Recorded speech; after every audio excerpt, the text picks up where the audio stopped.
Lanjut ya. Iya, Bang. Aman, Eka? Aman. Mampus. Oke, 1, 2, 3. Good morning, class. Good morning, sir. Today, I want to introduce you to a remarkable technological device. Let's see if you can figure it out what it is as I describe its feature as how it functions. Is it something in that you can hold in one hand, sir? No, it's actually bigger than that.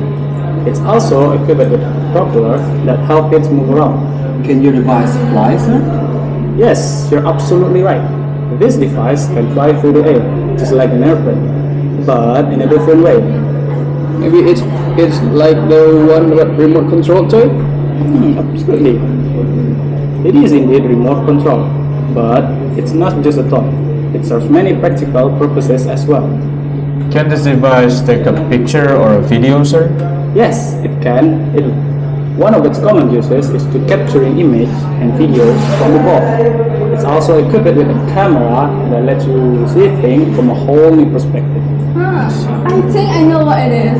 Is it a drone? Yes, you got it right. I see, it's a drone. Yeah, it's a drone. Drones are incredible devices that can be flown remotely to capture aerial views. Can we control where it goes, sir? Absolutely. You can control its movement using remote control or even smartphone. You can make it fly up, down, left, right, or even hover in place. Can the drone go really high up, sir, in the air? Yes, it can soar to impressive heights, but there are limitations too. Does anyone know what else drone can be used for? I think I know it.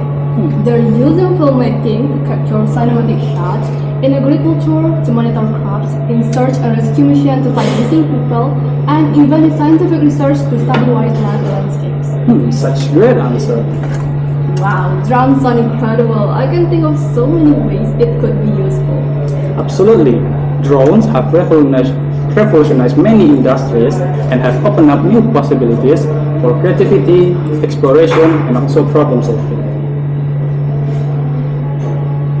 Yes, that's great. We're done!